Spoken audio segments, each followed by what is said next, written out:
Hey, it's Tucker Carlson. The Biden administration arrested Donald Trump this afternoon. They had him arraigned and fingerprinted in a Miami courthouse like the accused felon he now technically is. These were the first steps in a process that is designed to put Donald Trump behind bars for the rest of his life. Cable news carried every moment of it live. It's unprecedented, they told us, with what looked like shock. But they weren't shocked. They knew this was coming. Everyone who's paid attention knew it was. What just happened was always going to happen. It's been inevitable since February 16th, 2016.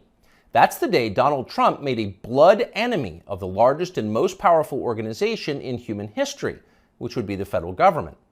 Despite what you may remember, it wasn't anything that Trump had said about immigration or trade with China or rapists from Mexico.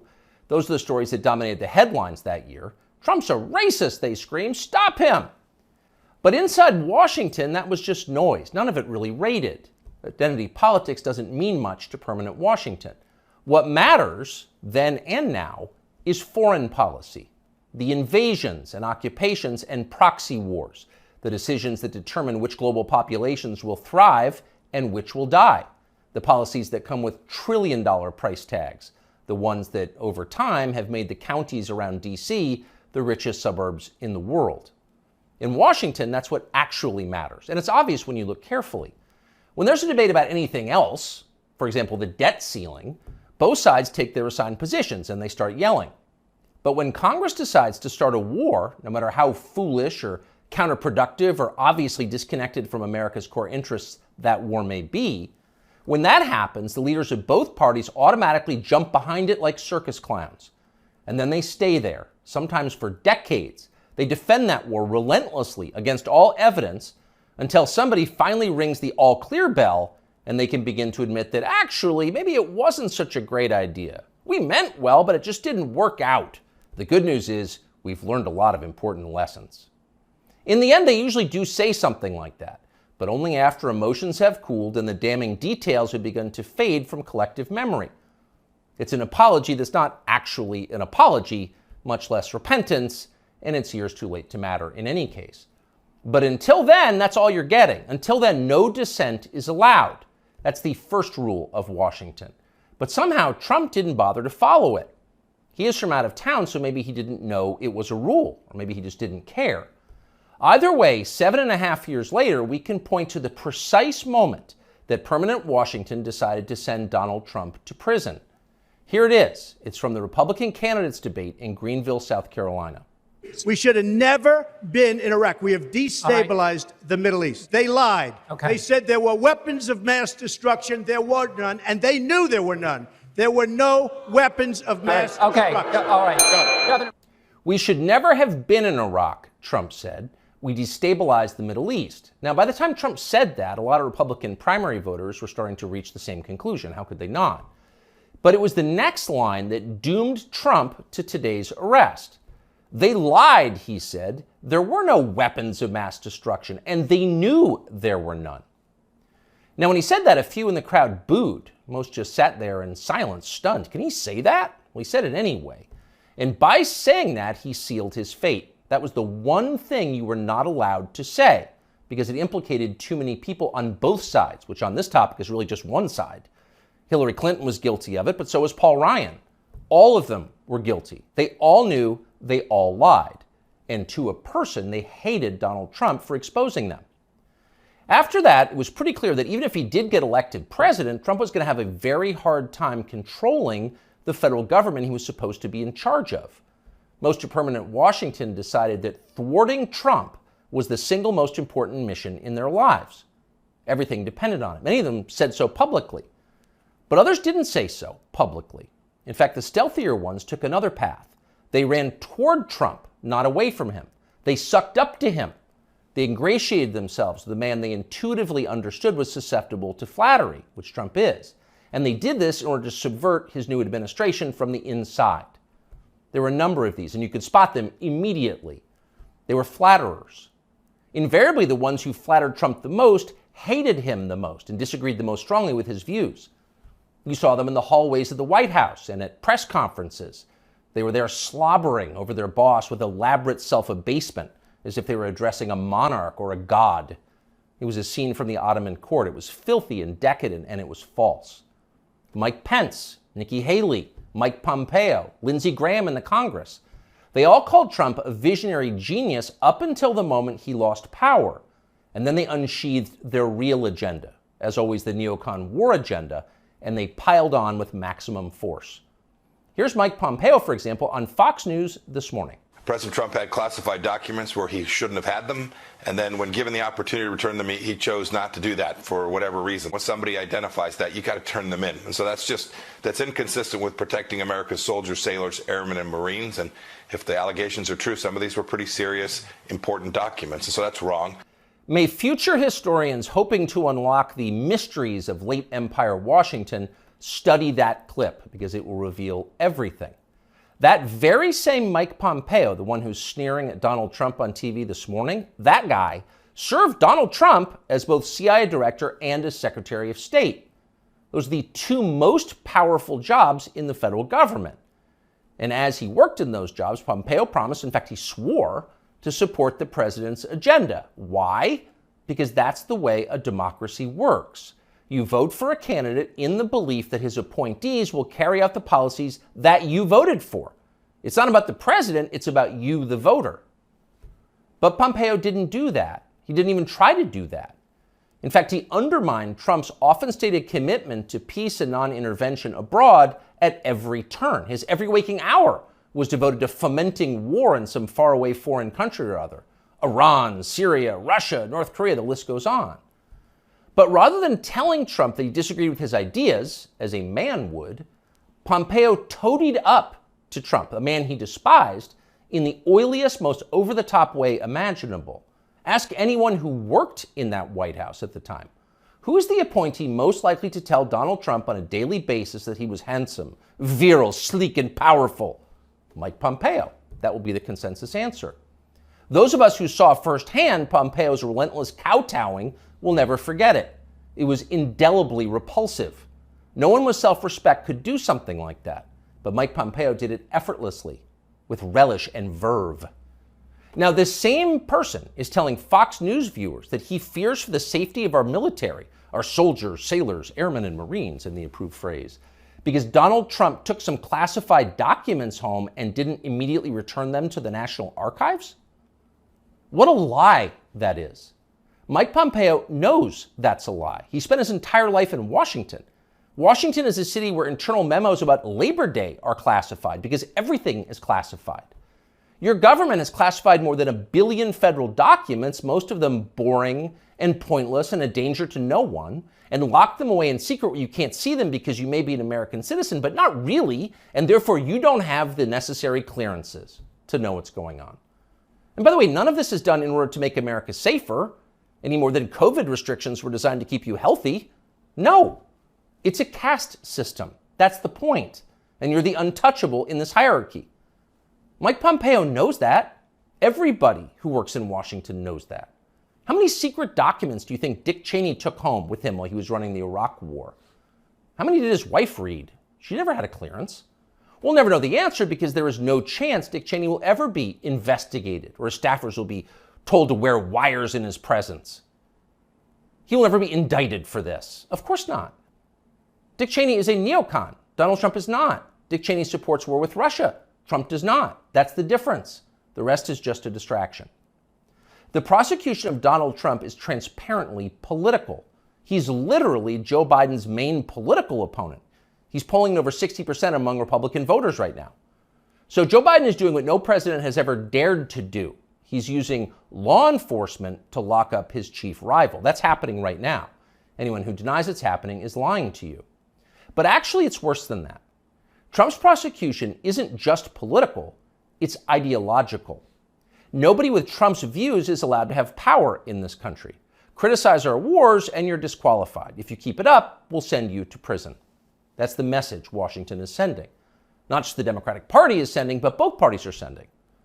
Like so many Republicans, for example, the supposedly conservative governor of Texas, Greg Abbott, spent yesterday totally ignoring the destruction of the American justice system. Instead, he signed a highly important bill called the Crown Act, which according to the celebratory tweet Abbott sent commemorating it, will, quote, prohibit discrimination based on textures and hairstyles historically associated with race. In other words, in Texas, cornrows are now protected by law. Having unapproved views about Ukraine is not. That's fine with most elected Republicans. They find Trump tiresome and embarrassing. Their donors hate him. They will not be sad if he dies in jail. But what about voters? What are they learning from this spectacle? Well, mostly they're learning that they have no power at all because nobody cares about them. But they already knew that. Unlike so many of our elected leaders, they have been to America recently. They know what it looks like. Have you seen it? If you've got a few days this summer, find out. Take a road trip and see for yourself. Drive 500 miles in any direction and then come home. How are things looking? Well, they should look great. The federal government spent $6.5 trillion last year. That's more than any government has ever spent, ever. So at the very least, you would expect pristine public roads. Oh no, that's not what you see when you drive around this country. There are potholes and Jersey barriers everywhere. Looks like Tegucigalpa before the Chinese decided to rebuild the infrastructure of Honduras. We don't have China buying our roads. So they're falling apart. You'd think the people you would pass on your road trip would look happy and prosperous. Again, this is a very rich country. But a lot of them don't. Quite a few appear to be strung out on drugs. You see them shuffling by shuttered storefronts in small towns. And you wonder, as you see all of this, where did all the money go? It's certainly not here. Well, it's in Washington. It's in Fairfax and Loudoun counties, and in leafy, perfectly manicured Northwest D.C. And of course, a huge chunk of it went to Ukraine, to Zelensky and his friends. Not because you voted for that. You didn't vote to give it to them. You never would. But because Joe Biden and his many allies, from Chuck Schumer to Mitch McConnell to Paul Ryan and every single news anchor on all of television, all of them believe that Ukraine, its borders, its future, its infrastructure are all more important than the town that you live in. They sincerely think that, and it's obvious. Everyone in power thinks that, except for Donald Trump. Whatever else you say about him, Trump is the one guy with an actual shot at becoming president who dissents from Washington's long-standing pointless war agenda. And for that one fact, they're trying to take Trump out before you can vote for him. And that should upset you more than anything that's happened in American politics in your lifetime.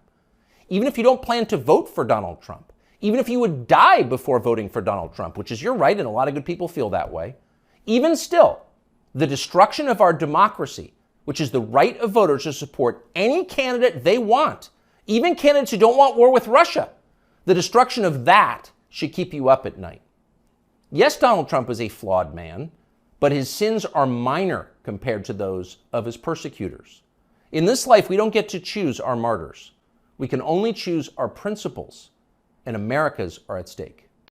Hey, it's Tucker Carlson. On Tuesday afternoon, the Biden administration had Donald Trump arrested. It was a pretty big news story. You may have seen it.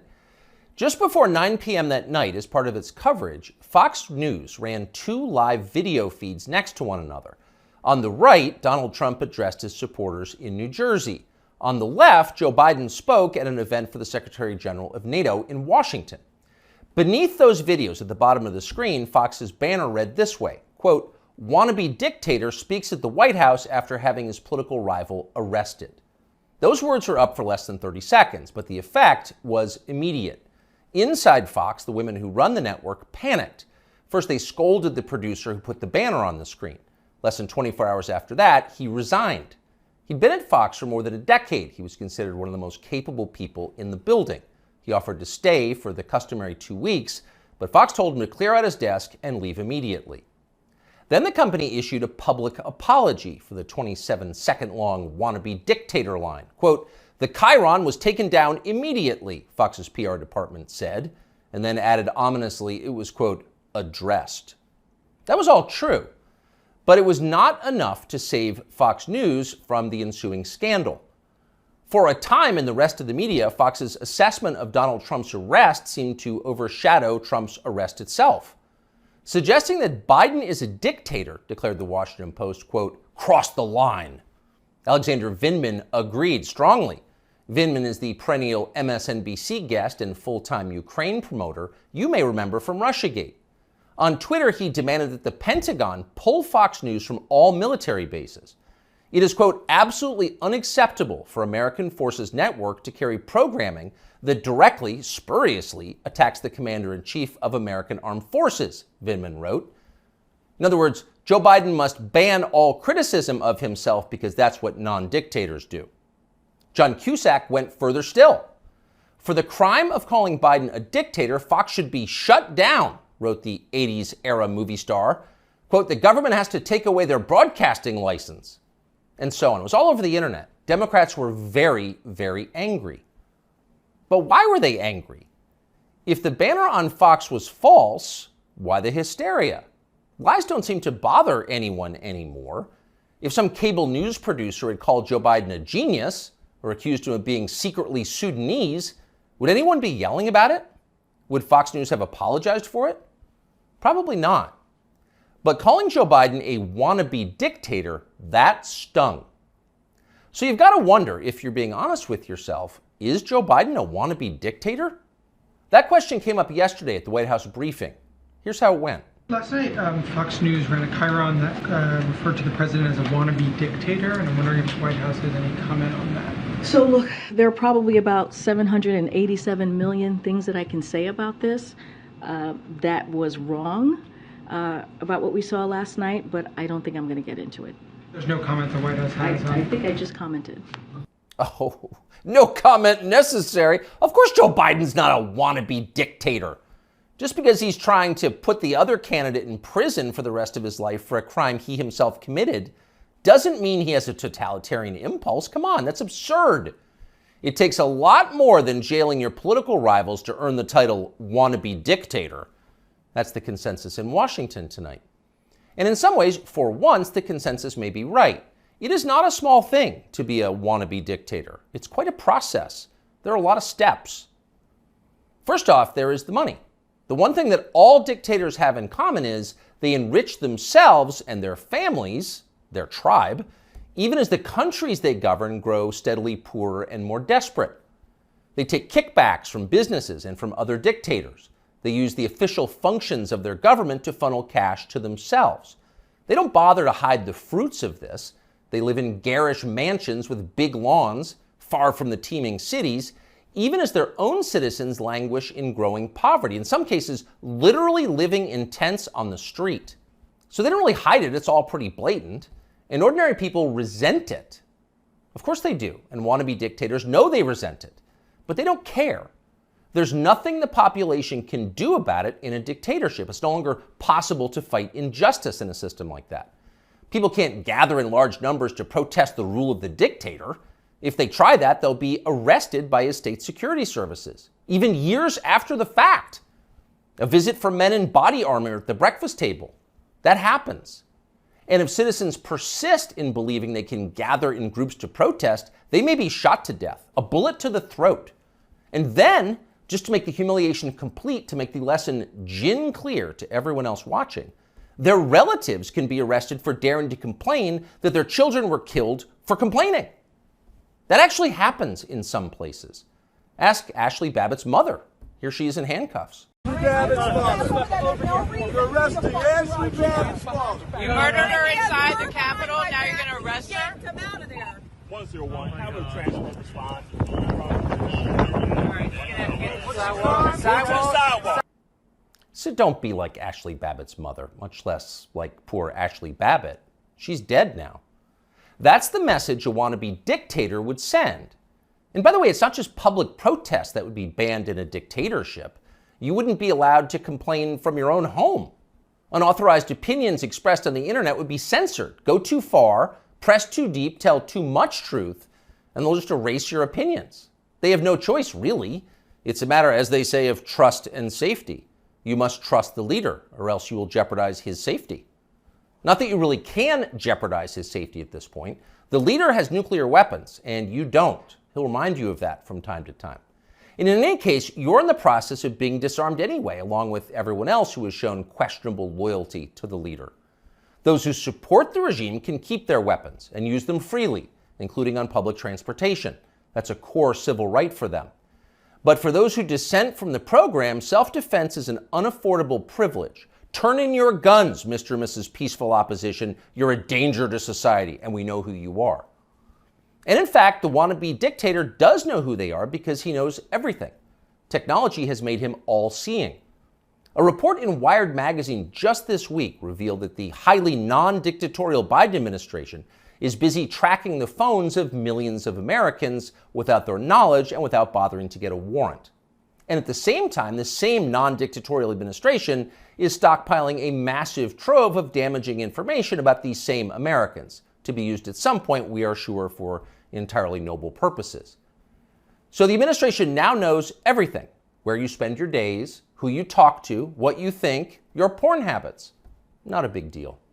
The administration already knows what you buy, of course, because they've leaned on the big banks to turn over your confidential credit card information. Not because anyone here is a wannabe dictator, to be clear, but just because.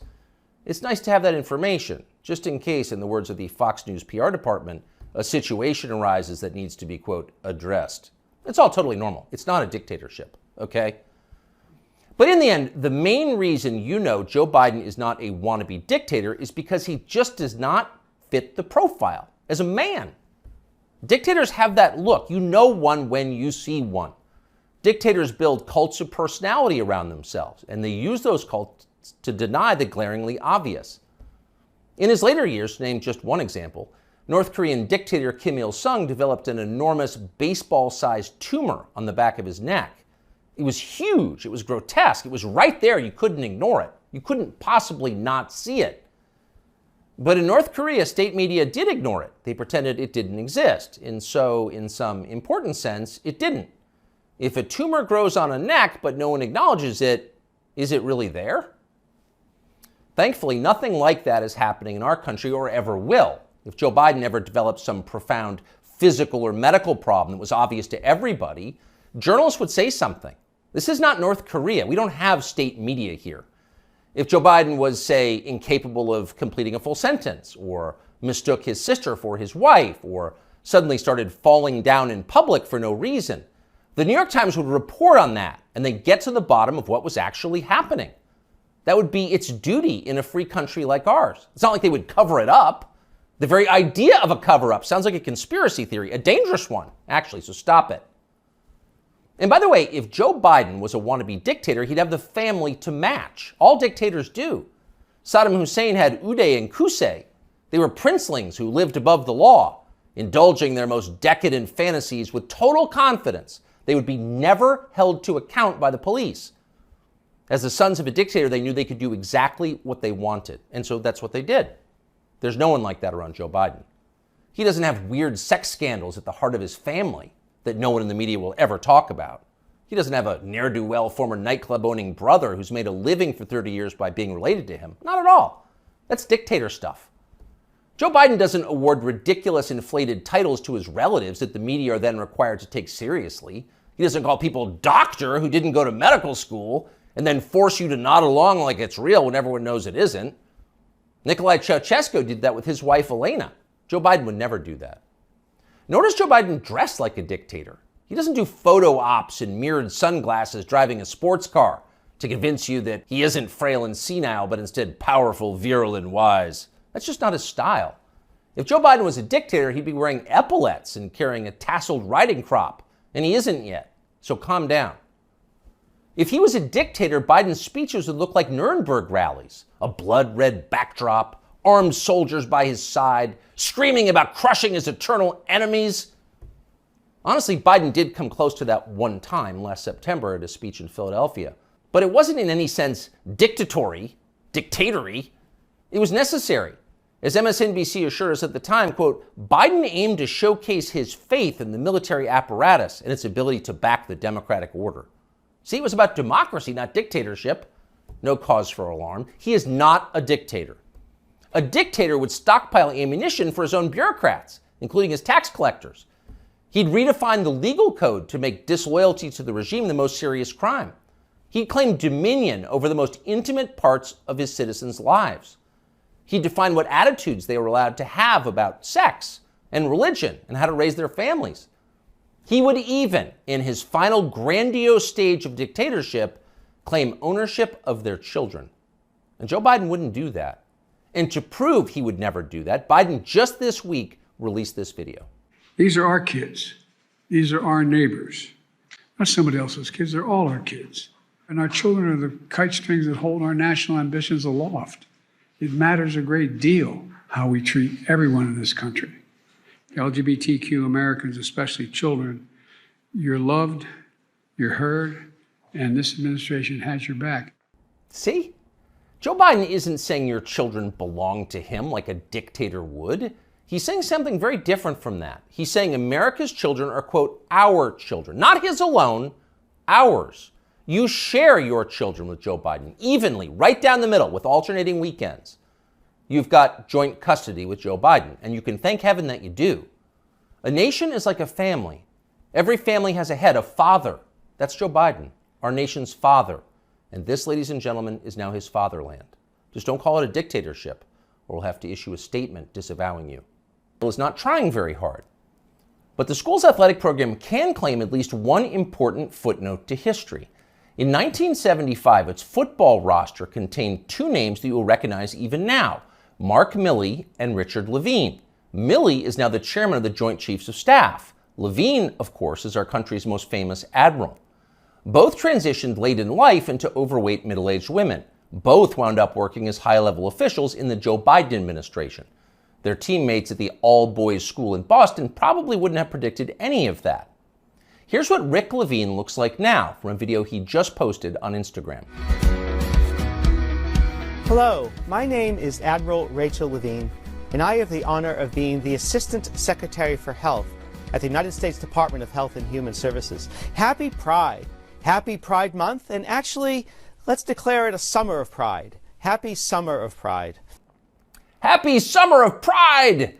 Rick Levin is so darn proud he'd like to tell you about it all summer and possibly into the fall. He's got a lot to be proud of. What specifically, you ask?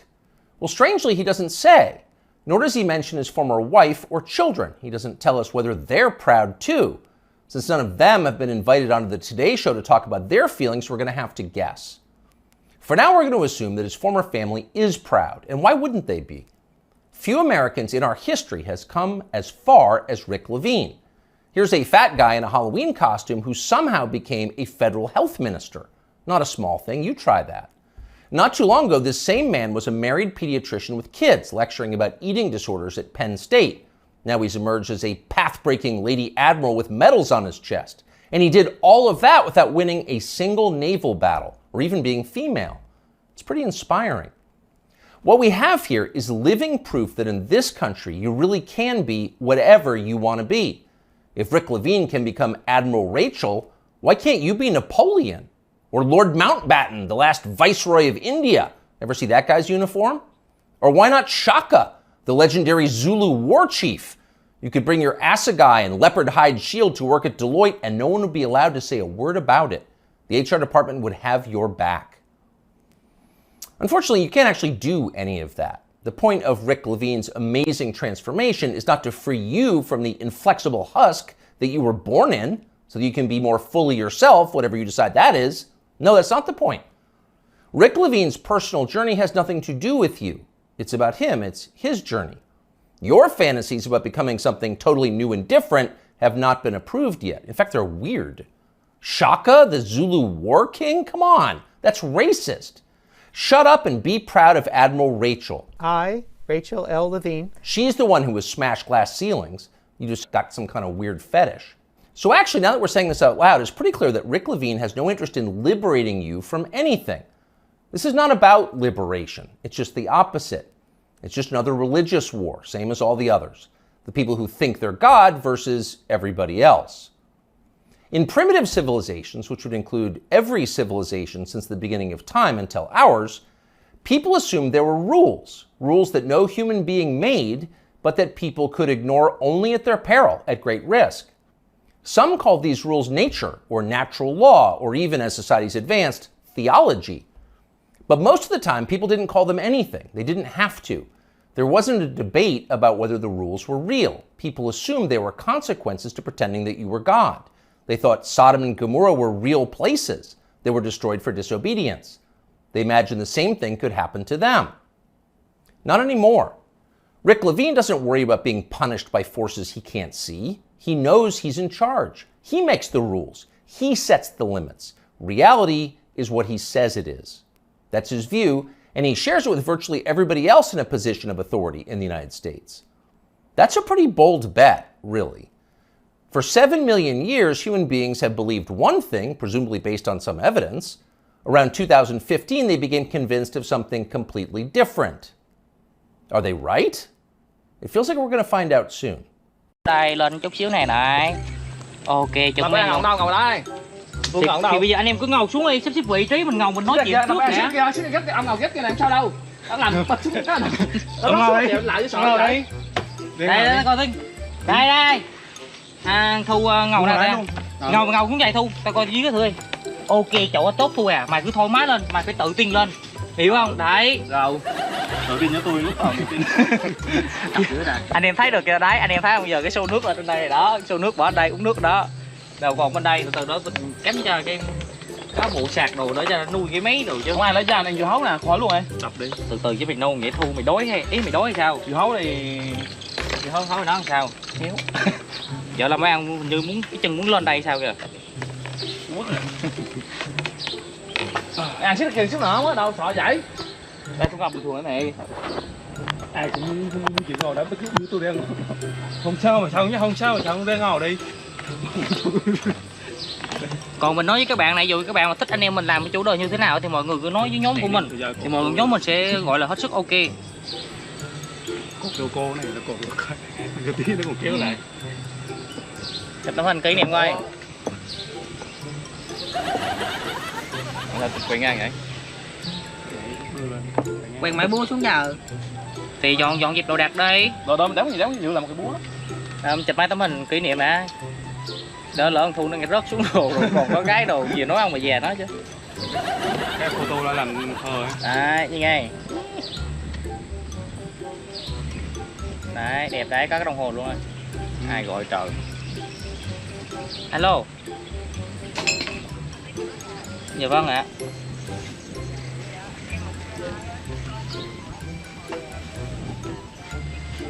Rồi,